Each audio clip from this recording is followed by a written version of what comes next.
yang beraneka ragam, dan itulah kebanggaan kami.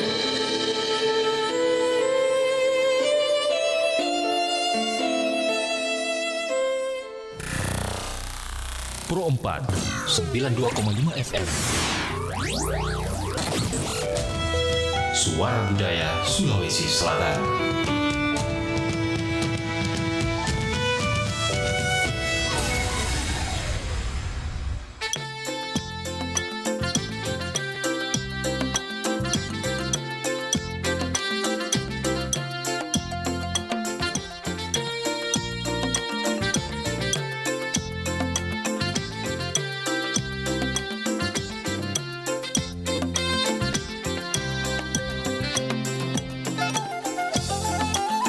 Iya, Assalamualaikum warahmatullahi wabarakatuh. Shalom, selamat pagi, salam sejahtera. Om Santi, Santi Om Namo Buddhaya. Salam kebajikan, sahabat Budi manapun berada. Melanjutkan day part 2. Saya Richard Ferdinand, sampai dari jam 11 siang ini sampai di jam 6 sore nanti. Dan sekarang kita udah ada kembali di obrolan khusus Kita Indonesia. Kita Indonesia, itu ya lagunya ya. It's me, Indonesia It's Me. Di edisi Jumat 15 Agustus 2025 di program 4 RRI Makassar. Hari ini kita akan membahas mengenai strategi promosi pariwisata era digital, peran media sosial, dan konten kreatif. Sudah hadir di studio kami, sahabat baik kami, narasumber Kakak Muhammad Yusuf Randi Empar. Beliau juga seorang dosen sekaligus Kepala Unit Humas. Assalamualaikum warahmatullahi wabarakatuh.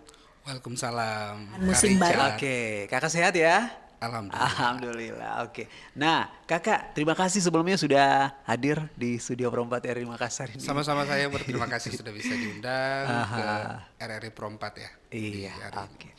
Nah, topik kita kali ini yaitu strategi promosi pariwisata era digital. Kakak, seberapa besar peran media sosial saat ini dalam mempromosikan pariwisata? Oke, kalau kita berbicara seberapa besar perannya tentu sangat besar ya. Iya. Sedikit gambaran saja, kalau kita berbicara secara global, berdasarkan data misalnya yang dikeluarkan oleh We Are Social di awal Februari, ada data yang dikeluarkan untuk pengguna sosial media saat ini di seluruh dunia itu berjumlah kurang lebih 5,24 miliar pengguna. Itu data terbaru? Data terbaru per Februari 2025 yang mana itu berjumlah 63,9 dari total populasi dunia saat ini.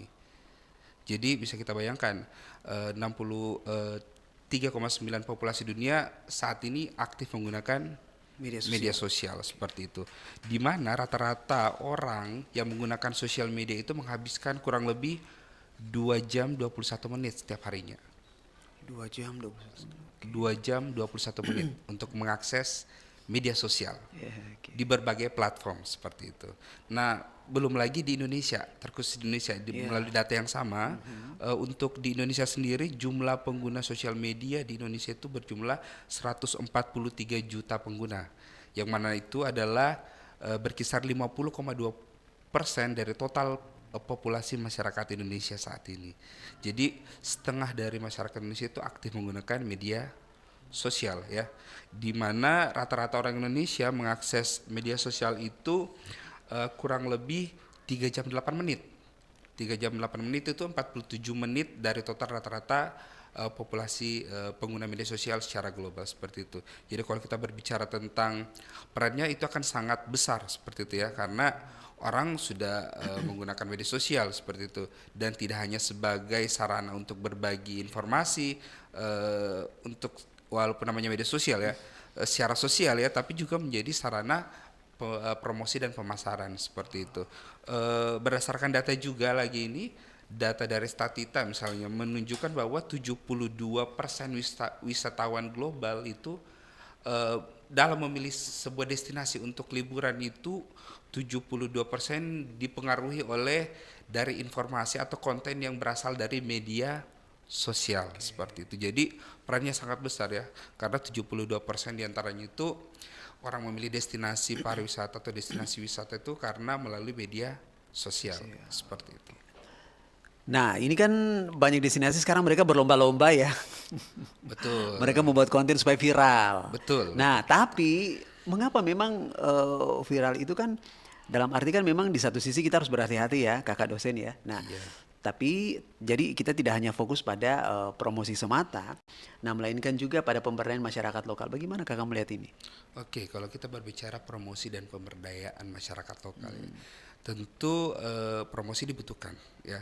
Promosi dibutuhkan untuk bagaimana kita mendatangkan wisatawan datang ke tempat wisata kita. Percuma kita mengelola tanpa ada wisatawan yang datang. Namun tidak ada manfaatnya kalau itu tidak dirasakan oleh masyarakat setempat seperti itu. Otomatis tentu kita butuh melakukan pemberdayaan masyarakat agar masyarakat merasakan dampaknya secara langsung ya. Jadi untuk itu tentu dalam membuat sebuah promosi, fokus promosi ya, kita harus tentu melibatkan mereka ya. Jadi kita harus melibatkan mereka dalam menyusun informasi atau konten-konten promosi yang akan kita buat ya. Karena itu berkaitan dengan apa yang mereka lakukan ya setiap hari ya. Nah mungkin kita melakukan atau membuat sebuah konten tanpa melibatkan mereka karena kita tidak akan tahu apa yang mereka lakukan setiap harinya seperti itu. Karena konten itu tidak hanya terbatas pada menampilkan atraksi saja Pak. Ya Kak, sorry Kak Richard ya, kita tidak hanya menampilkan keindahan alam saja misalnya, tapi konten itu bisa bermacam-macam.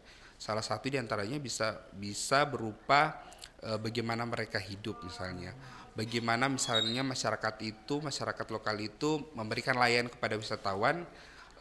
Itu bisa menjadi sebuah ide konten agar wisatawan tertarik untuk datang seperti itu. Lalu bagaimana kita bisa mengubah narasi pariwisata agar tidak hanya sekedar jual tempat yang indah ya dalam tanda kutip. Betul. Nah, tapi juga menciptakan cerita yang lebih kaya dan adil tentang suatu destinasi itu sendiri. Oke. Kalau berbicara tentang konten ya, media sosial ya, tentu itu menjadi keunggulan media sosial karena kalau kita melihat media promosi konvensional misalnya kita melihat brosur itu kan sangat terbatas ya. Kalau misalnya kita buat brosur hanya sebatas misalnya di ukuran kertas A4 timbal balik ya berarti hanya sebatas itu kita bisa menyampaikan informasi ya. Kalau kita berbicara promosi melalui media televisi misalnya melalui spot iklan hanya dalam durasi 30 detik misalnya kita harus bayar ratusan juta dengan tentu konten yang sangat terbatas. Sangat berbeda ketika kita melakukan promosi melalui media sosial ya, di mana media sosial tidak terbatas jumlah konten yang bisa kita produksi setiap harinya seperti itu. Jadi tentu dengan ketiadabatasan itu kita harus sangat kreatif untuk membuat konten yang beragam, konten yang kaya, konten yang tidak monoton seperti itu ya, dengan memanfaatkan berbagai aspek yang ada di destinasi seperti itu. Kalau kita berbicara tentang keanekaragaman sesuatu informasi yang bisa kita create untuk di sebuah destinasi, kita bisa menggunakan pendekatan yang ada di tourism product component. Misalnya ada attraction ya, otomatis atraksi menjadi informasi utama yang harus kita sampaikan, yang kita promosikan. Kedua ada akomodasi ya, akomodasi bisa menjadi ide konten juga, menjadi sumber inspirasi konten ya, dimana kalau di di pemasaran kita menggunakan istilah konten pilar ya. Jadi tourism product component ini yang menjadi konten pilar dalam mengelola konten promosi di media sosial. Jadi misalnya ada 4A, attraction, kemudian ada accommodation, kemudian ada activities, dan kemudian ada amenities, di mana attraction itu berkaitan dengan what to see ya. Kita menyampaikan membuat konten beragam seperti attraction, berarti kita berbicara tentang apa yang bisa dilihat oleh wisatawan. Kemudian ada yang namanya activities, what to do. Kita bisa membuat konten-konten yang menggambarkan apa yang dapat dilakukan oleh wisatawan saat berlibur atau datang ke sebuah destinasi. Kemudian amenities yang berkaitan dengan what to buy, apa sih yang bisa dibeli oleh wisatawan ketika mereka datang ke sebuah destinasi. Terus ada accommodation juga, di mana sih mereka menginap, di mana sekarang akomodasi itu tidak hanya tempat tidur aja gitu, tapi bisa juga menjadi sarana tempat berlibur seperti itu dengan fasilitas-fasilitas ada yang di tempat akomodasi tersebut seperti itu. Jadi itu menjadi ide konten agar menjadi lebih kaya, tidak hanya motor kepada attraction saja, tapi bisa membuat konten-konten dari aspek 4A seperti itu. Okay. Nah, Publikasi pariwisata ini kan sebenarnya bisa menjadi alat yang begitu kuat ya untuk memberdayakan masyarakat yang ada di tempat wisata itu sendiri. Betul. Nah, adakah contoh konkret bagaimana sebuah konten kreatif di media sosial ini berhasil mengangkat dan memberdayakan komunitas lokal? Misalnya mungkin lewat produk kerajinan atau kuliner yang ada di lokasi wisata tersebut, Kakak. Oke. Saya rasa cukup banyak ya konten-konten kreatif yang akhirnya bisa mengangkat sebuah destinasi atau daya tarik wisata menjadi viral, lagi-lagi viral, dan akhirnya bisa diketahui oleh orang banyak yang membuat orang datang tertarik gitu loh. Mungkin kalau ingat di beberapa tahun yang lalu sempat viral sebuah destinasi yang ada di daya tarik wisata yang ada di Pulau Jawa, Umbul Ponggok. Oh ya, Tahu Umbul Ponggok? iya. Viral karena orang bisa melakukan pemotretan di bawah laut, di bawah air, iya. di sebuah kolam air yang ada di sana, yang memang kolam air itu dikelola oleh masyarakat setempat, di mana itu menjadi viral dan akhirnya membuat orang tertarik datang dan berbondong-bondong untuk datang ke sana, foto di bawah air. Dan efek viralnya itu tidak hanya sementara, tapi berlangsung sampai saat ini, di mana terus masyarakat mengembangkan layanan-layanan yang bisa berdampak dari sisi ekonomi, ya. Jadi masyarakat semakin berkembang dan akhirnya dikelola secara profesional melalui BUMDes, ya, Badan Usaha Milik Desa yang ada di sana, yang melibatkan tentu masyarakat lokal dengan menghadirkan layanan-layanan lainnya, tidak hanya sebatas untuk berfoto di bawah saja, Pak. Seperti tadi Bapak bilang, ada kulinernya juga. Mereka juga punya bisa menjual makanan ikan, karena kan kita bisa berfoto di bawah dengan ikan. Orang di atas bisa memberi makan ikan, ada experience Sambil lainnya. aku lihat di gambarnya nih. Ya, sampai dicari ya. Tapi pasti masih terekam di waktu viral itu. Betul. Belum lagi pernah ada seorang influencer yang ternama gitu kan, konten kreator ternama juga pernah datang ke sana. Jadi menggunakan pakaian ala mermaid ya. Putri Duyung, terus dia berenang di sana, itu semakin membawa efek viral juga. Seperti itu. Jadi itu salah satu contoh konten kreatif ya, sebuah destinasi yang akhirnya memberikan dampak terhadap masyarakat lokal dan tidak bersifat sementara, tapi sustain, bisa terus berkembang sampai sekarang seperti itu. Oke. Nah, bagaimana cara memastikan bahwa konten yang dibuat itu tidak hanya indah tapi juga autentik dan menghargai nilai-nilai lokal yang ada di sebuah tempat wisata? Oke, betul. Itu sangat penting ya kalau kita berbicara otentik ya, karena kita berbicara realitas ya. Seringkali mungkin saya salah satu orang yang mungkin agak kurang suka juga, kurang setuju. Seringkali terlalu dipoles berlebihan ketika kita meng-create sebuah konten seperti itu. Banyak konten-konten yang tampilannya terlihat indah tapi di lapangan tidak sesuai seperti itu. Ya, seringkali hanya untuk menampilkan efek-efek yang secara berlebihan. Misal dari sisi warna yang dilebih-lebihkan, padahal sebetulnya biasa-biasa saja. Ya, itu memberikan efek indah, tapi ketika kita sampai di sana ya ujung-ujungnya kecewa kan. Kita kan datang mau merasakan seperti apa yang ditampilkan, seperti apa yang dijanjikan ya.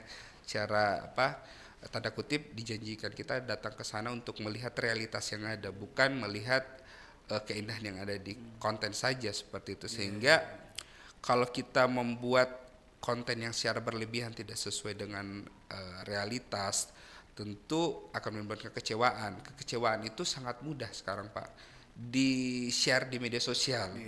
Jadi bukannya mendapatkan simpati viral yang positif, justru kita mendapatkan viral yang negatif. Jadi pentingnya sebuah konten yang memang otentik ya, di dalam menampilkan visual promosi video pariwisata seperti itu.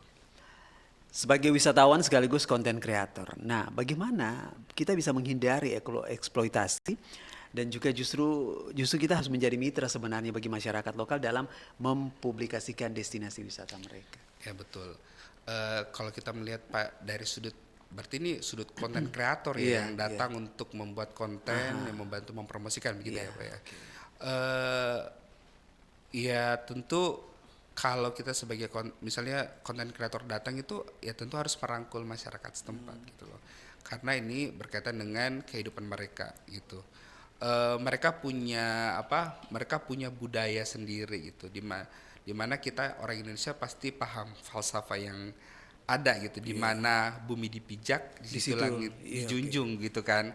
Sehingga kalau konten kreator mau datang ya mereka harus memahami budaya yang ada.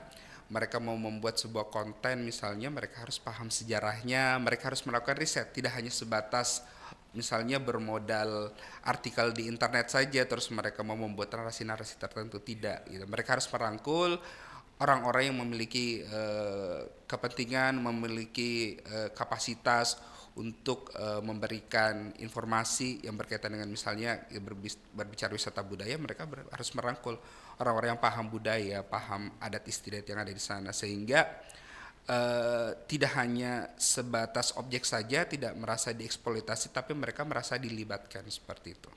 Dan juga tentu kalau kita berbicara lebih luasnya lagi, di mana ketika konten itu dibuat, misalnya mereka membuat konten kuliner misalnya, mereka tidak hanya sebatas untuk mereview konten kulinernya saja, tapi membantu mempromosikan misalnya produknya mereka, memperkenalkan nama brand lokalnya seperti itu, atau bahkan mereka bisa berkolaborasi.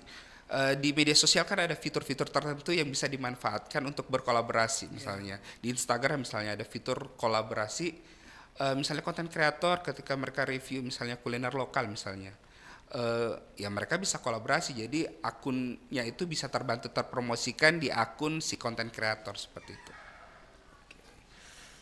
Kakak, kita jeda sedentik dulu ya. Boleh. Setelah itu kita akan kembali ke sesi yang kedua. Jangan kemana-mana, sahabat budaya.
Banget. Sekarang saya percaya kenapa Sultan Syahrir pernah bilang jangan mati sebelum ke Banda Neira. Bersyukur banget kita nggak milih luar negeri buat liburan ini. Kalau belum semua kita datengin, tapi Indonesia keren banget ya. Buka mata kita dan lihat sekeliling. Begitu beruntungnya kita bisa jadi warga negara Indonesia. Bahkan kamera pun tak kuasa untuk mengabadikan indahnya negeri ini. 92,5 FM Pro 4 RRI Makassar. Suara Budaya Sulawesi Selatan.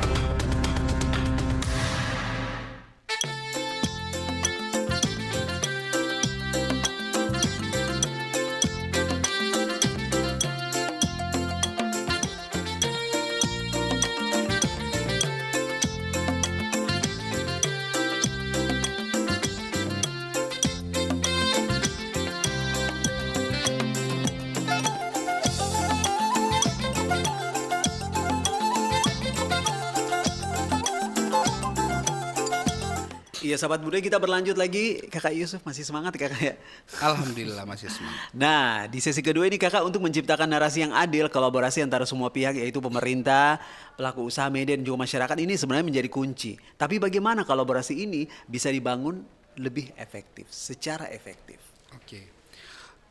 Karena kita berbicara tentang promosi terutama di media sosial, terutama tentang konten kreatif ya, tentu pola kolaborasi atau inti dari kolaborasi juga harus mengarah ke sana seperti itu. Pariwisata ya harus dikelola secara bersama oleh seluruh pihak, tidak bisa hanya mengandalkan pengelola yang ada di daya tarik wisata saja ya, tapi harus merupakan kolaborasi dari segala pihak seperti yang Kak Richard tadi sebutkan, ada unsur pemerintah di dalamnya, ada pihak swasta di dalamnya, ada masyarakat di dalamnya, ada akademisi juga karena kami dari Poltekpar misalnya kami juga bisa berkontribusi juga. Ada dari media juga yang tentu tidak kalah pentingnya juga seperti itu. Selain kolaborasi seperti itu tentu semuanya harus berjalan sesuai dengan peran masing-masing ya. Kalau kita berbicara tentang pemerintah ya tentu pemerintah harus hadir dengan peraturan ya yang jelas. Terus bisa juga berupa bantuan promosi melalui platform channel media sosial pemerintah ya. Kemudian dalam bentuk insentif juga misalnya, insentif itu bisa bermacam-macam, fasilitasi berupa sarana prasarana. Kalau untuk berkaitan dengan konten ya berarti bisa difasilitasi bantuan untuk menghadirkan peralatan untuk memproduksi konten yang menarik, yang bagus seperti itu, atau juga bisa juga dalam bentuk pelatihan masyarakat agar mereka tahu bagaimana cara membuat konten yang menarik seperti itu kan. Kemudian swasta juga seperti itu.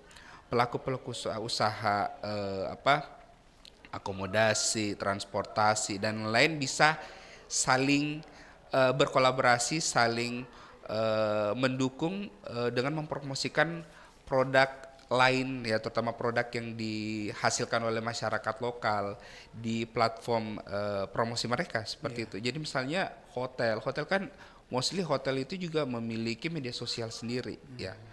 Tentu bagaimana cara paling sederhananya mereka bisa mempromosikan layanan wisata yang dikelola masyarakat lokal melalui platform mereka seperti itu.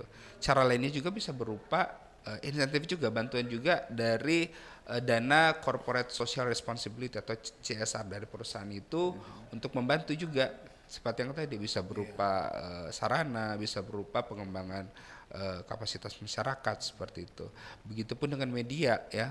Ya seperti kita tahu media bisa mampu untuk menginformasikan, menyampaikan tentang layanan-layanan yang dimiliki oleh masyarakat setempat.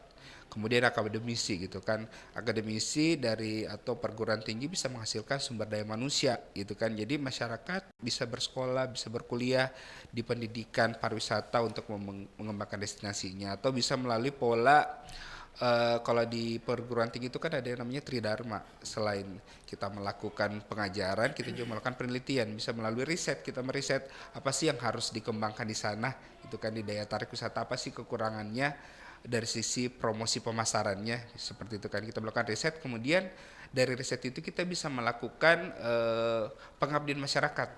Jadi melakukan pelatihan-pelatihan berdasarkan hasil riset itu. Apa sih yang kurang? Nah, itu yang kita berikan pelatihan seperti itu. Itu contoh bentuk kolaborasi yang dapat dilakukan untuk kolaborasi yang lebih efektif untuk mengembangkan destinasi pariwisata, terutama dari sisi promosinya seperti itu. Bagaimana kita bisa memastikan bahwa keuntungan dari promosi digital ini juga harusnya bisa dirasakan oleh masyarakat lokal, tapi tidak hanya berhenti sampai di situ, tidak hanya di pihak-pihak tertentu saja. Bagaimana ini?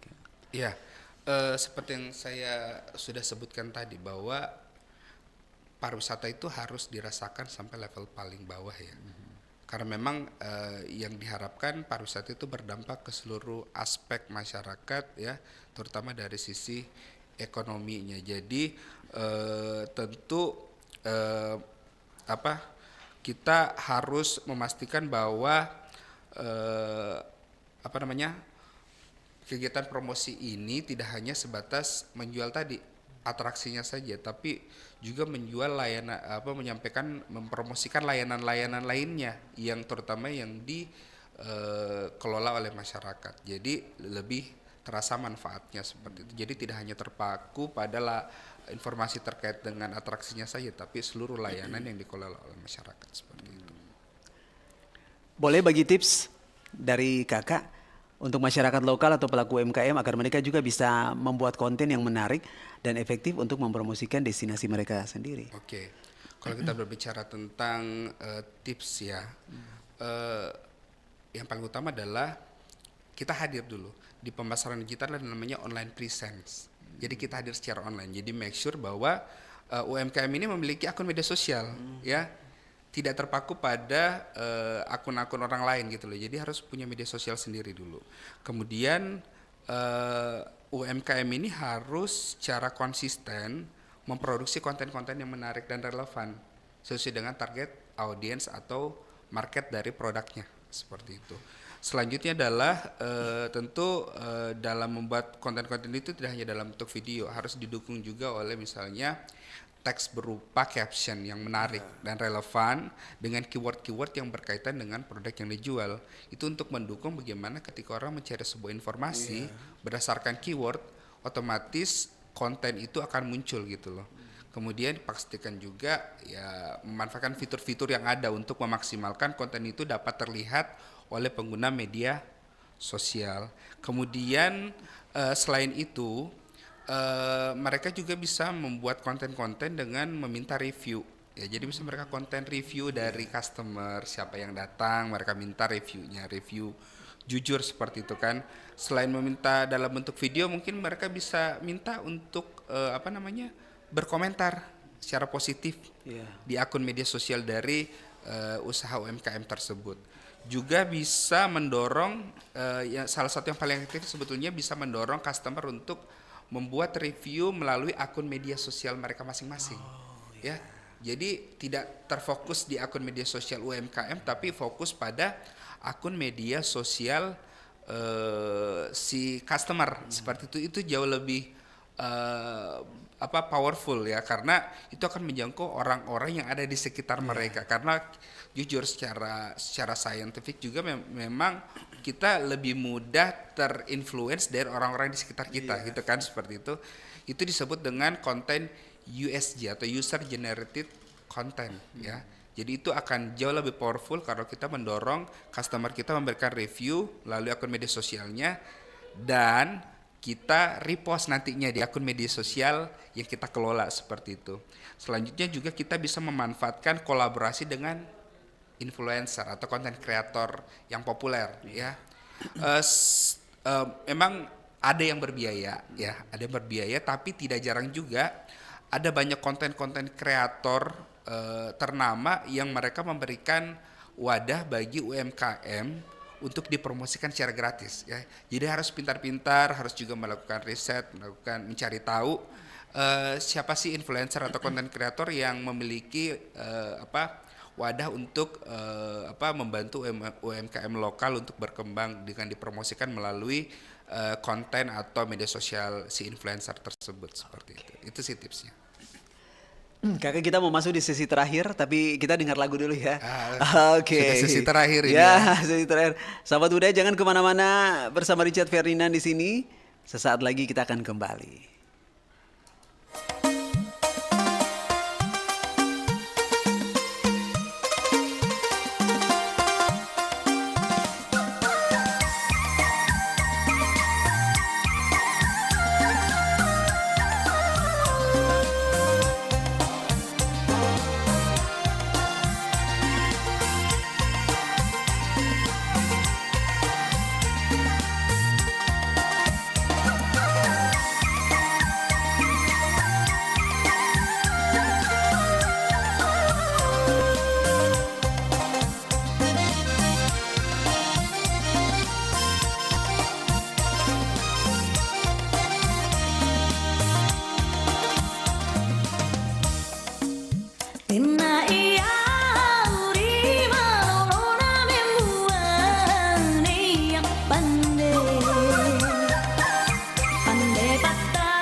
Bendera merah putih sebagai simbol lambang negara mendapatkan penghargaan dalam ragam kebinekaan adat suku Biak Papua.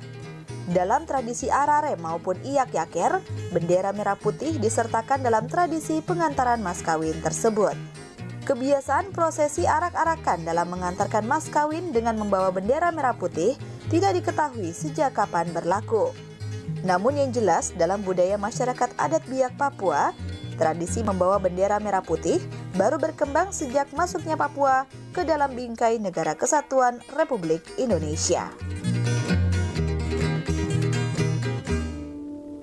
Pokoknya sekarang kita nabung. Kalau uangnya udah kekumpul, kita keliling Indonesia. Setuju? Mama, iya Randi tos di Jogja. Ini bagus pisan. Bu, Raya sama teman-teman udah sampai nih di Labuan Bajo. Cantik banget. Ibu harus lihat deh. Bunda, Gaga ini lagi di Ambon. Sebentar lagi Gaga sama teman-teman sampai di Bandaneira. Wah, bagus banget. Sekarang saya percaya. Kenapa Sultan Syahrir pernah bilang jangan mati sebelum ke Bandaneira. Bersyukur banget kita nggak milih luar negeri buat liburan ini. Kalau belum semua kita datengin, tapi Indonesia keren banget ya. Buka mata kita dan lihat sekeliling. Begitu beruntungnya kita bisa jadi warga negara Indonesia. Bahkan, kamera pun tak kuasa untuk mengabadikan indahnya negeri ini. Anda masih mendengarkan Pro 4, Suara Budaya Sulawesi Selatan.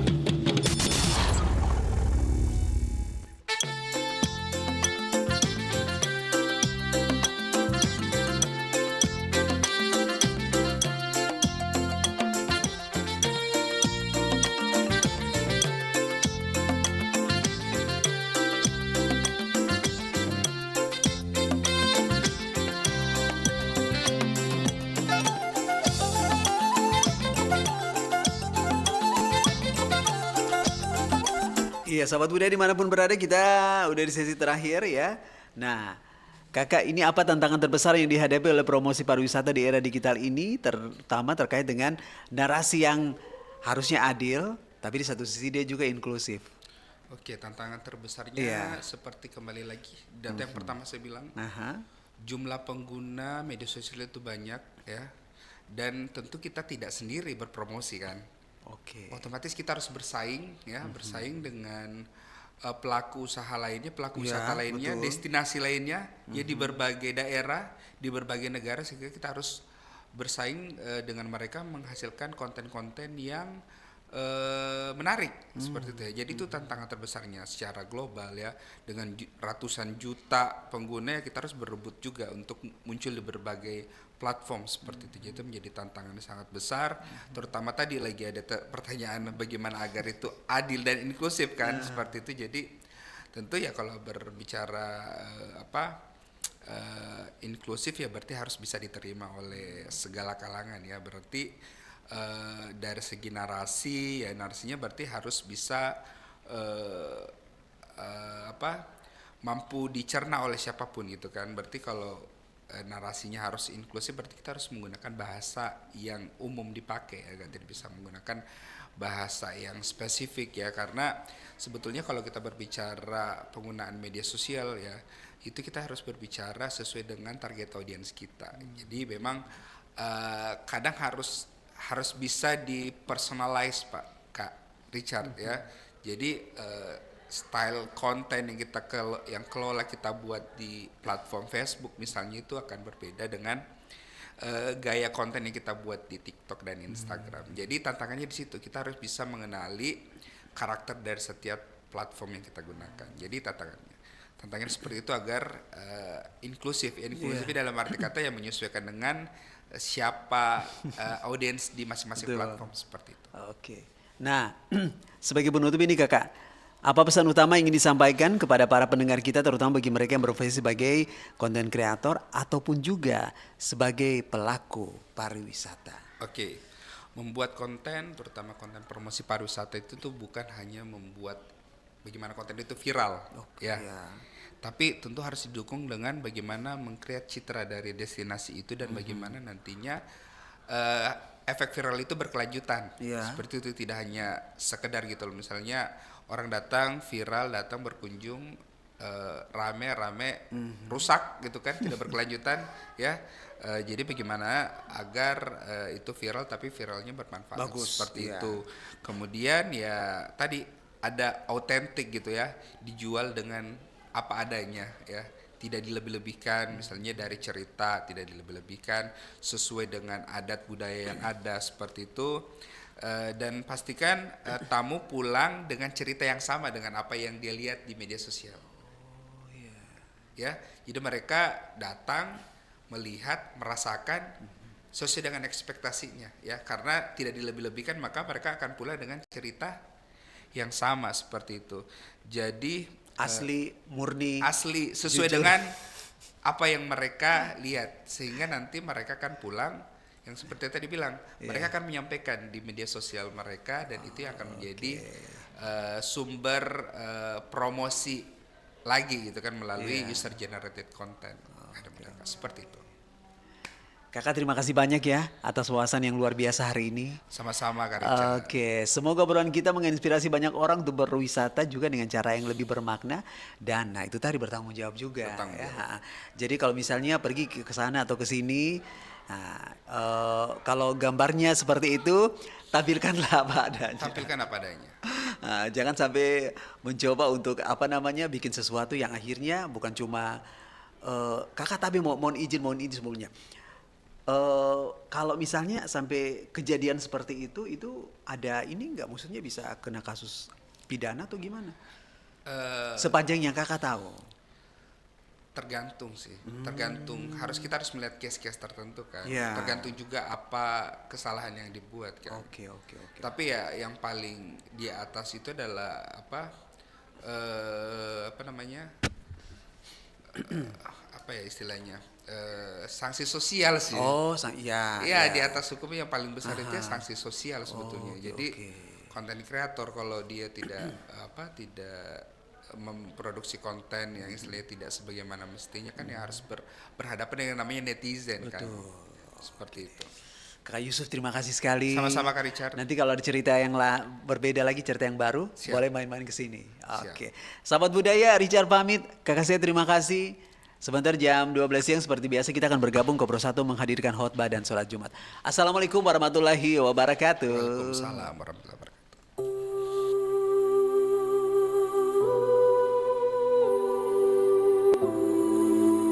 Hei pemuda-pemudi Indonesia, kenapa jumlahmu?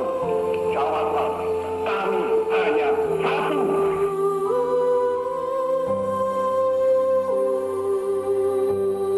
Dari mana gelora itu muncul jika bukan dari bumi Nusantara yang membentang, membelah Katulistiwa, tanah surga kata orang, tanah air yang terpatri, dengan segala ragamnya bertumbuh menjadi sebuah negara. Semakin lama semakin maju peradabannya, namun yang muda semakin sibuk dengan dunianya. Nasihat pejuang hanya jadi bacaan buku sejarah, hanya jadi pelengkap pada hari-hari besar, tapi tidak diresapi dan dibiarkan menjadi sepah.